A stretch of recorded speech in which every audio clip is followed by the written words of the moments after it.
The aroma of roasted chicken and garlic should have been comforting. The familiar scent of a Friday night dinner in the well-appointed Charlotte home Marcus Vance had worked tirelessly to provide. But tonight, the smell felt cloying, heavy, like the tension thickening the air between him and his wife, Lena. And across the polished dining table, Lena sat with her arms crossed, jaw tight, her gaze fixed on him with an unnerving intensity. All because he'd finally said no. Just one word, delivered calmly but firmly, after she relayed her brother Kevin's latest urgent need for cash. Something about a can't-miss investment opportunity that sounded suspiciously like every other vague plea Kevin had made over the past 3 years.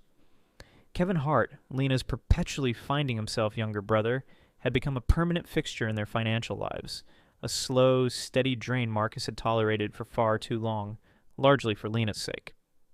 "He just needs $5,000, Marcus," Lena had said, her tone implying it was a minor inconvenience, "just until his first returns come in." "No, Lana," Marcus had replied, setting his fork down. "We talked about this. No more loans to Kevin. He needs to stand on his own feet."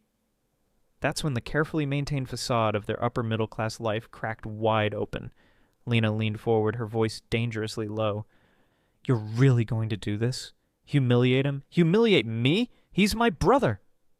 "And I'm your husband," Marcus countered, keeping his voice even despite the familiar churning in his gut. "The one working 60 hours a week at the consulting firm to pay for this house, your car, and yes, Kevin's endless emergencies. I'm done funding his irresponsibility." He'd tried setting boundaries before, gently suggesting Kevin get a job or contribute, only to be shut down by Lena's accusations of being unsupportive or not understanding family loyalty. "You're being stingy!" she hissed, her volume rising. "It's just money! What's wrong with you? Don't you care about my family at all?" He looked at her, the woman he'd married 7 years ago, attracted by her charm and apparent warmth. Where had that woman gone? Replaced by this brittle, entitled stranger who seemed to value her freeloading brother above their own financial stability, above him. "I care about us, Lena, about the life we're supposed to be building together, and constantly bailing Kevin out isn't helping anyone, least of all him." Her eyes narrowed. He saw the storm gather, the shift from manipulative pleading to outright rage. "You think you're so much better than him, don't you?" she sneered. "Sitting there in your suit, judging us. This isn't about judgment, it's about—" He never finished the sentence. With a sharp, sudden movement, Lena grabbed her Nira mug, still half full of the coffee she always drank after dinner, and flung its contents directly at his face. The heat hit first, a shocking, searing wave across his left cheek and neck, followed instantly by the dark splash of liquid. He gasped, recoiling instinctively, the chair tipping slightly as he brought his hands up to his burning skin. The ceramic mug clattered onto the oak table but didn't break.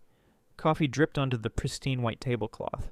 Silence descended, broken only by his own ragged breathing and the faint scent of burnt coffee mingling with the roasted chicken. He blinked, vision blurring from the sting, staring at Lena. Her chest was heaving, her face flushed, her eyes blazing, not with regret, but with pure, unadulterated fury. "He's coming tomorrow to get the money," she shouted, her voice trembling with rage. "You either give it to him, or you get the hell out of this house." The words, more than the coffee, landed like a physical blow. Get out. Of the house he paid the mortgage on, because he wouldn't fund her brother's latest scheme. In that moment, watching the venom distort the face he once loved, something inside Marcus didn't just crack, it fractured completely. The slow erosion of respect, the constant financial drain, the emotional manipulation, it all culminated in this act of physical disrespect, this final, impossible demand. He didn't speak. He slowly righted his chair, picked up his napkin, and deliberately blotted his stinging cheek. The skin felt raw, hot. He looked at Lena one last time, seeing not his wife, but a stranger consumed by entitlement and rage. Then, with a chilling calm he didn't know he possessed, he stood up, turned his back on her and the ruined dinner, and walked out of the dining room. He went upstairs to their home office. Ignoring the faint sounds of Lena's potentially shouting or sobbing downstairs, he sat down at his computer. His hands were steady now. The pain on his cheek was a dull throb, already secondary to the cold clarity solidifying in his mind. He wasn't thinking about reconciliation or fixing this. He was thinking about logistics, about protection, about an exit strategy. He opened a new browser tab and typed in the name of a highly recommended divorce attorney. A colleague had mentioned months ago during a confidential lunch. Arthur Collier and Associates. He needed a plan. He needed to secure his foundation before Lena or her brother tried to tear it down completely.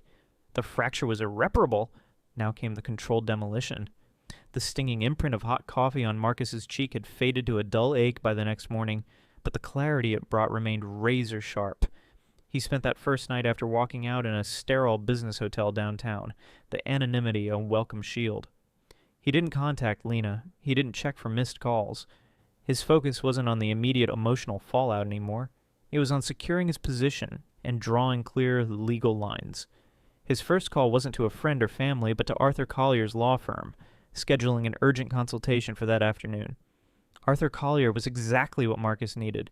Calm, experienced, with eyes that seemed to assess liability and leverage points instantly.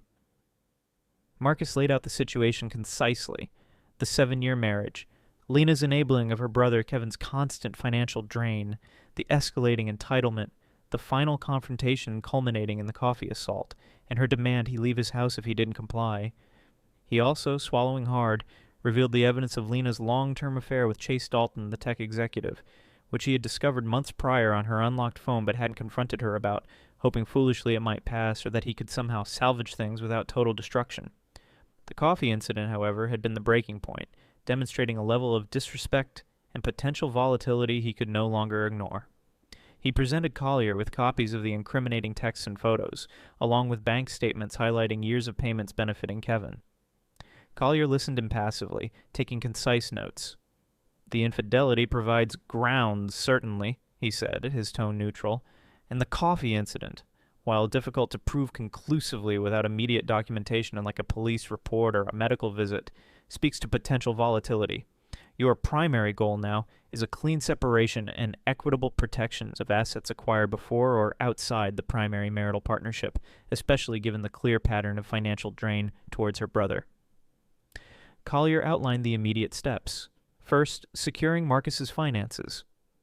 Following Collier's precise instructions that afternoon, Marcus visited his bank, moving his premarital savings and a recent inheritance from his aunt into new accounts solely under his name. He changed all online banking passwords and alerted his firm's payroll department to redirect his salary to the new account. He gathered documentation proving the significant down payment on their Charlotte house came directly from his premarital savings, and that all mortgage payments had been made from his individual income. Second, documentation. Collier stressed the need to preserve all evidence. The texts, the photos of the affair, the bank statement showing money funneled to Kevin, even taking dated photos of his still reddened cheek from the coffee. Third, the other betrayed party. Chase Dalton's wife, Charlotte, Collier mused, looking at the file. Informing her is ethically sound, and practically, it often neutralized the affair partner as a source of support or interference for your wife during divorce proceedings. It can also sometimes create unforeseen leverage, though that's unpredictable. They decided against Marcus making direct contact. Instead, Collier's firm would handle it with professional detachment. They prepared a discreet sealed envelope addressed to Charlotte Dalton at her home address, easily found through public records research. Inside was a curated selection of the most undeniable evidence, clear copies of intimate texts between Lena and Chase with specific dates, and 2 unambiguous photos confirming their physical relationship obtained from Lena's phone. Accompanying the evidence was a brief, neutrally worded cover letter from Collier's firm simply stating they represented Marcus Vance in a pending marital dissolution, and felt Mrs. Dalton had a right to be aware of this information concerning her husband. No accusations, no demands, just facts delivered formally and confidentially. The package was sent via registered courier, ensuring proof of delivery. As he left Collier's uptown office late that afternoon, Marcus felt a grim sense of purpose. He had moved beyond the initial shock and hurt into a phase of methodical action. He was taking control, building legal firewalls, protecting the life he had worked hard for. He knew serving Lena with divorce papers would unleash a storm, and he had no idea how Charlotte Dalton would react to the package now likely sitting on her doorstep. He had cast the first stones into the seemingly calm pond of their lives. Now he braced himself for the ripples, unaware of just how wide and how turbulent they might become. Marcus spent the first week after leaving the house and contacting Mr. Collier in a state of suspended animation, operating on autopilot.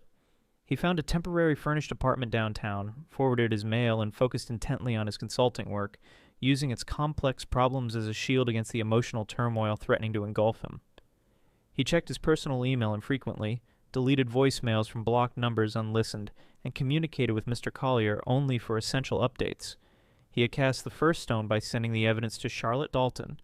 Now he waited, assuming the next move would be serving Lena the divorce papers and bracing for her inevitable explosion. He underestimated Charlotte Dalton. Mr. Collier called him the following Tuesday. "Marcus," his lawyer began, his usually calm tone tinged with something new.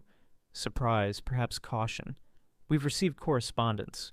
Not from Mrs. Hart's counsel, as expected, but from attorneys representing a Mrs. Charlotte Dalton." "Already?" Marcus was taken aback. "What did she say?" "She's not just saying anything, Marcus. She's doing. Apparently Mrs. Dalton is less inclined towards quiet suffering than perhaps her husband anticipated. She has retained Harrington and Lowe, an IBD top-tier, notoriously aggressive divorce and forensic accounting firm in Charlotte. They've already filed an emergency petition to freeze Chase Dalton's assets, citing adultery and significant financial dissipation." Collier paused. "And, Marcus, this is where it gets complicated for us. Their initial filing specifically names your wife, Lena Hart, and her brother, Kevin Hart, alleging Chase Dalton improperly transferred substantial marital funds to both of them over the past 18 months. Marcus felt a cold knot form in his stomach. Kevin? How is Kevin involved?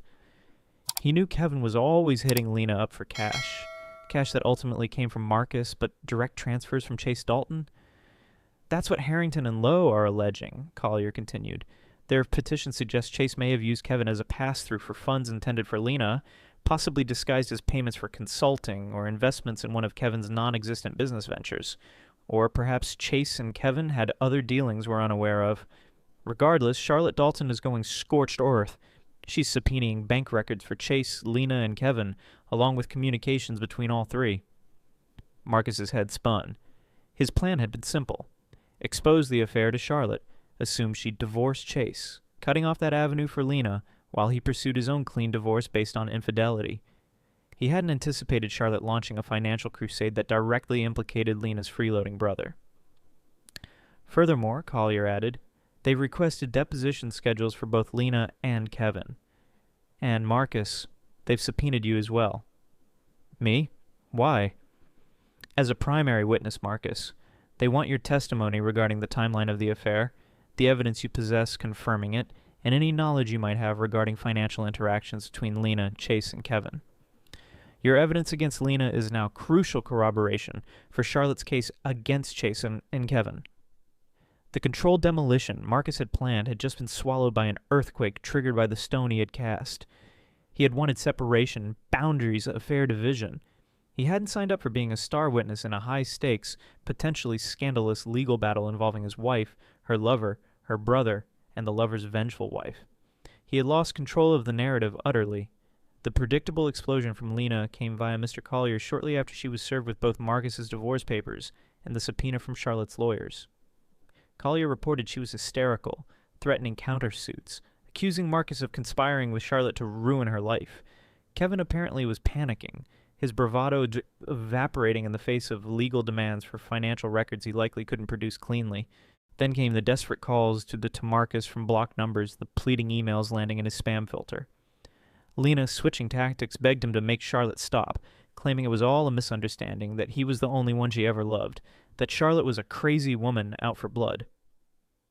Kevin sent rambling texts, alternately threatening Marcus and begging him for help dealing with Charlotte's psycho lawyers. Marcus forwarded everything to Mr. Collier and refused to engage directly. But the situation gnawed at him. He felt a grim satisfaction that Chase and Kevin were facing consequences, but also a deep unease. Had he unleashed something too destructive? Was dragging everyone through this public, messy legal battle truly necessary for his own peace? He thought of Lena's parents, Dale and his wife, decent people who would inevitably be hurt by this public airing of their daughter and son's failings. He thought briefly of Lena herself, not the manipulative wife, but the woman he once loved, now clearly spiraling. He discussed it with Collier. Do I have to testify for Charlotte? Can't I just focus on my own divorce? You've been subpoenaed, Marcus. Collier advised. Refusing could lead to contempt charges. And frankly, cooperating strengthens your position regarding Lena's conduct in our own proceedings. Charlotte's case, proving financial misconduct linked to the affair, bolsters our arguments against alimony. It's messy, yes, but strategically, cooperating is likely beneficial, provided we control what information you provide. Stick strictly to the facts you know firsthand regarding Lena and Chase. Marcus felt trapped. His clean, methodical exit strategy was gone, replaced by depositions, subpoenas, and the prospect of facing Lena, Chase, Kevin, and Charlotte's lawyers in a tangled legal web. The simple act of informing a betrayed wife had triggered an unforeseen chain reaction, a ripple effect carrying debris far beyond what he'd ever intended. He wanted peace, but it seemed the path there was now through a far wider, more turbulent storm than he had ever anticipated. The months that followed were a masterclass in navigating legal turbulence. Guided by Arthur Collier, Marcus provided his deposition for Charlotte Dalton's lawsuit, a calm, factual account detailing the timeline and evidence of Lena's affair with Chase, strictly adhering to first-hand knowledge and avoiding speculation about Kevin or Chase's alleged financial misdeeds beyond their direct connection to Lena. Collier skillfully shielded Marcus from overly broad questioning from Charlotte's aggressive attorneys, ensuring his testimony remained focused and protected his interests in his own pending divorce. Lena and Kevin, however, were not so fortunate. Subpoenaed bank records and communications laid bare the extent of Chase's financial support for Lena, often funneled through Kevin's accounts under flimsy pretenses. Kevin, unable to justify the influx of cash against his lack of legitimate income, reportedly crumbled during his deposition, implicating both Chase and Lena further in an attempt to save himself. Lena, facing potential perjury charges if she lied under oath about the affair or finances, was forced to admit to the core facts, though she likely framed it with self-pitying justifications. Charlotte Dalton's lawsuit became the talk of certain Charlotte social and business circles, a messy, high-stakes battle involving infidelity, alleged fraud, and significant assets. Chase Dalton's carefully curated image imploded. He lost his executive position amidst the scandal, and his financial world became entangled in legal freezes and clawback attempts by Charlotte's team. Kevin Hart, stripped of his benefactor and facing potential legal action himself from Charlotte or even Chase's creditors, vanished from the local scene, reportedly moving out of state. Amidst this larger storm, Marcus's own divorce proceeded, expedited somewhat by Lena's weakened position and a lack of credibility following her deposition in Charlotte's case. She attempted last-ditch efforts, feigned remorse, appeals to shared history, even veiled threats about revealing unrelated and likely fabricated embarrassments from Marcus's past, but Collier swatted them away efficiently. The final divorce decree arrived not with a bang, but with the quiet finality of a court filing. Marcus retained the house, given his initial down payment and consistent mortgage payments, and his premarital assets. Due to the clear evidence of adultery and financial dissipation related to it, Lena's claim for significant alimony was denied. She received only a minimal, short-term rehabilitative amount as required by state guidelines, along with her personal belongings. It wasn't the total wipeout Charlotte might achieve against Chase, but it was a fair, decisive end. Marcus felt a profound sense of relief, but it was muted, lacking the clean satisfaction date he might have initially imagined.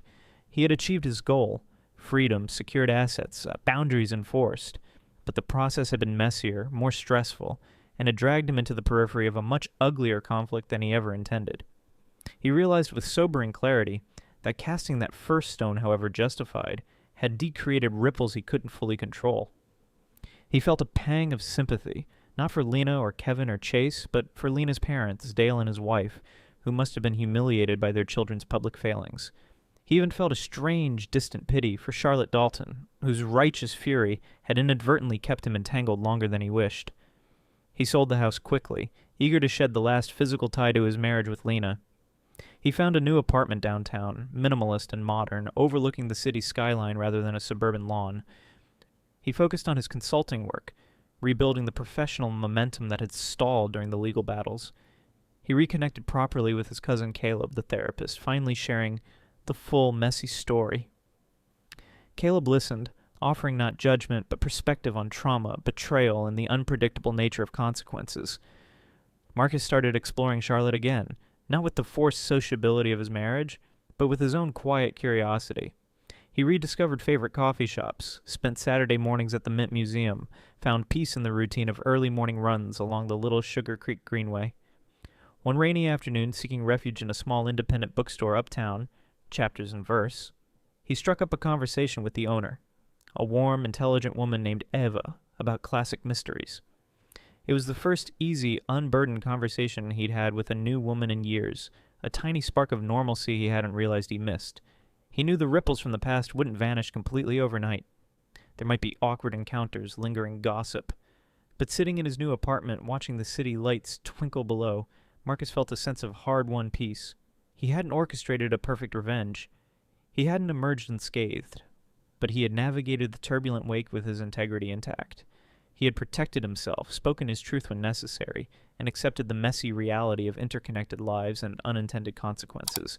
He had learned that sometimes true freedom isn't about controlling the storm, but about finding your own steady course through it. And for the first time in a long time, the horizon looked clear.